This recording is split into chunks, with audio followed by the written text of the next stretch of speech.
ನಮಸ್ತೆ. ಅಂತರಂಗವನ್ನೆಲ್ಲ ಬಿಚ್ಚಿ ತೋರಿಪನಾರು, ಅಂತರ ಗಭೀರಗಳ ತಾನೆ ಕಂಡವನಾರ್. ಗಂತಿಗಳು ಗಂಟುಗಳು ಮಡಿಪು ಮಡಿಪುಗಳಲ್ಲಿ ಸ್ವಂತಕ್ಕೆ ದುರ್ದರ್ಶ ಮಂಕುತಿಮ್ಮ. ಹೌದು, ಮನುಷ್ಯನ ಅಂತರಂಗದಲ್ಲಿ ಏನಿದೆ ಎಂದು ತಿಳಿದವರು ಯಾರು ಅಲ್ಲವೇ? ಒಮ್ಮೆ ಒಂದು ಕಪ್ಪೆ ಮತ್ತು ಚೇಳು ಬಹಳ ಆತ್ಮೀಯ ಗೆಳೆಯರಾಗಿದ್ದರು. ನದಿ ತೀರದಲ್ಲಿ ಇವರಿಬ್ಬರ ವಾಸ. ಚೇಳಿನ ಸಹವಾಸ ಒಳ್ಳೆಯದಲ್ಲ ಎಂದು ಎಲ್ಲರೂ ಎಚ್ಚರಿಸಿದರೂ ಕೂಡ ಕಪ್ಪೆ ಇದಕ್ಕೆ ಕಿವಿಗೊಡಲೇ ಇಲ್ಲ. ದಿನ ಕಳೆದಂತೆ ಇವರಿಬ್ಬರ ಸ್ನೇಹ ಗಾಢವಾಗಿ ಬೆಳೆಯಿತು. ಒಂದು ದಿನ ಚೇಳು ಹೇಳಿತು, ಎಲುಬು ಗೆಳೆಯ, ನೀನದೆಷ್ಟು ಭಾಗ್ಯಶಾಲಿ, ಅದೆಷ್ಟು ವೇಗವಾಗಿ ಅದೆಷ್ಟು ಸಲ ನದಿಯ ಈ ಕಡೆಯಿಂದ ಆ ಕಡೆಗೆ ಹೋಗಿ ಬರುವೆ. ನಾನಾದರೋ ಇಲ್ಲಿಯ ತನಕ ಅಲ್ಲಿಗೆ ಹೋಗಲೇ ಇಲ್ಲ ಎಂದು.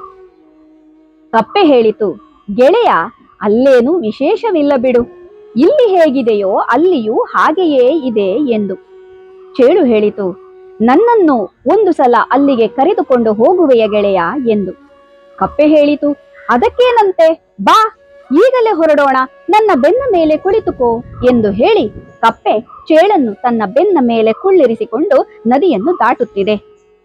ನದಿಯ ಮಧ್ಯಭಾಗಕ್ಕೆ ತಲುಪಿದಾಗ ಚೇಳು ಕಪ್ಪೆಯ ಬೆನ್ನ ಮೇಲೆ ಬಲವಾಗಿ ಕುಟುಕಿತು.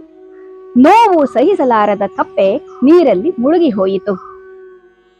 ಸ್ನೇಹಿತರೆ, ಹೀಗೆ ಸಮಯ ನೋಡಿ ಕಚ್ಚಿ ಬಿಡುವ, ನಡು ನೀರಿನಲ್ಲಿ ಕೈ ಬಿಡುವ, ಸದಾ ಹಿಂದಿನಿಂದ ಕೆಟ್ಟದ್ದನ್ನೇ ಹೇಳುವ, ಯಾವಾಗಲೂ ನಮ್ಮ ಸೋಲನ್ನೇ ಬಯಸುವ ಗೆಳೆಯರು ನಮ್ಮ ಸುತ್ತಲೂ ಇರಬಹುದು ಅಲ್ಲವೇ?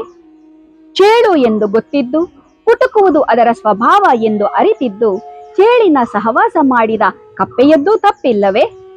ನಮ್ಮ ಸುತ್ತಲೂ ಹೀಗೆಯೇ ಚೇಳಿನಂತೆ ಕುಟುಕುವ, ಸರ್ಪದಂತೆ ವಿಷ ಕಾರುವ, ಹದ್ದಿನಂತೆ ಕುಕ್ಕುವ ಜನರು ಸುತ್ತಲೂ ಇರುತ್ತಾರೆ.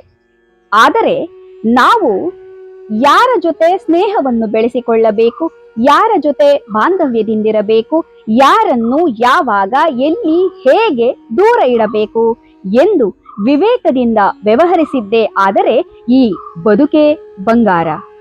ಧನ್ಯವಾದಗಳು.